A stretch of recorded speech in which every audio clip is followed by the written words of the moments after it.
Exmark Commercial 30 versus Toro Recycler 22-inch. This mower right here, the little Toro, I believe it costed my shadow 400 bucks. I bought it from Home Depot and I used it for the first 3 years. I'd use it, I have my workers use it, and I've had multiple ones. I used to have 2 at a time, but I sold the other one, and I love this mower. It's awesome. If you get the one with the personal pace, this little thingy right here, instead of having to go like this to move the mower, you just walk forward and it pushes itself.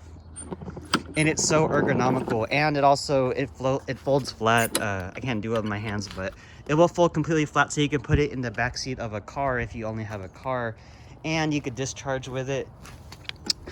And this mower is awesome. I love it. It's only 22 inches, but if you're getting started, I would highly recommend this mower. I've had the Honda mowers. I don't like them. You can't discharge with them. The handle's a little bit lower, and I'm not crazy about them, but I really like the Toro. And I use the Toro basically commercially. I use it 10 times a day, multiple times a week, and it never gave me a problem. This Toro is built like steel. So next to it is the Exmark. $2,000 because I have the S series. They have the X series with a bigger transmission and a little bit bigger of an engine. I used to own that one, but I didn't like the bulkiness and the extra weight, so I like having the $2,000 model. The higher up version is $2,300, but again, I've had both. I like this one better.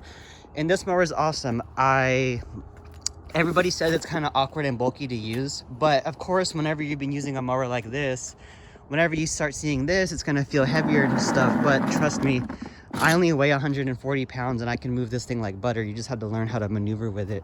It does all the work for you, and people always ask me about the engine and the transmission. I've literally never had a problem with it. As long as you use the ethanol-free gas, then it will run perfectly fine. If you do the oil change and the oil filter, I've never had a problem with it. I think maybe once a year I'll have the belt replaced, and I just take it to the shop that I bought it from because it's 5 minutes away and they do it for me, and that's it. So the pros and cons of each mower, again, I had nothing bad to say about the Toro. It's only 22 inches. But to get started, I would highly recommend it because I don't think people have $2,000 to start off with. I mean, if you did, I'd recommend you just go straight to that. But if you don't, this is a great way to just make your money back and then begin saving up to buy this mower, because I use this mower to pay for this mower. So the only con with the Toro is that it's 22 inches. With the Exmark, it's not the strongest mower. Sometimes you'll need to discharge or cut it on a higher level and then go back and cut it on a lower level. It has 2 blades.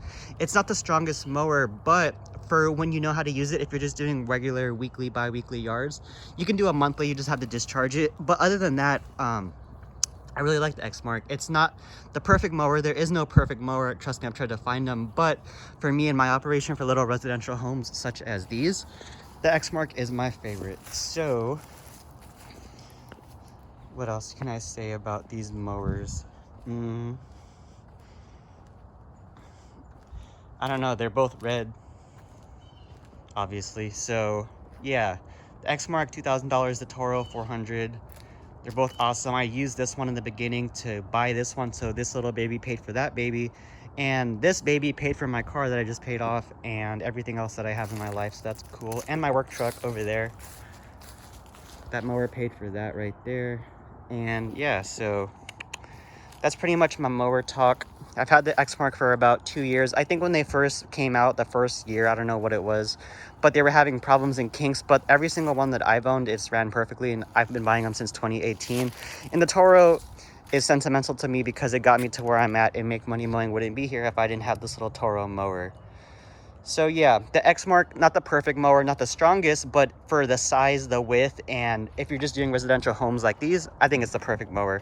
The Toro is strong, it's powerful. You could go, I've mowed yards, no cap, about 4 feet, 5 feet tall with this mower just by discharging it, because it's only one strong blade, so it's spinning, and it has gotten through jungles. The Exmark, of course, has 2 smaller blades, so that's why it's not as strong. And if you just think about it, like the deck size, it discharges over here, so it's gonna have more area to get clogged up, versus this one is just spitting it out in a circle. Over here it might get caked up over here, so sometimes it has a hard time discharging.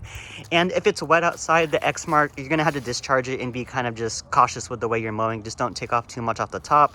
But with the Toro, it's like no matter what you do, the Toro is just gonna power through it, even though it's only 163 cc. Again, I've mowed yards that would the Exmark could never ever touch, but the Toro was able to get through it. But in terms of efficiency, time, and energy spent and getting you off the yards quicker, the Exmark is great. And yeah, that's all I have to say. I love these both mowers. I would recommend both of them. And that's it. Okay, MakeMoneyMowing.com. Peace out. I guess I should say why. If you want me to work with you, if you want to do one-on-one Zoom calls with me and have me help you build your business, I'd be happy. Just go to makemoneymoing.com. You can read all about it, and peace out.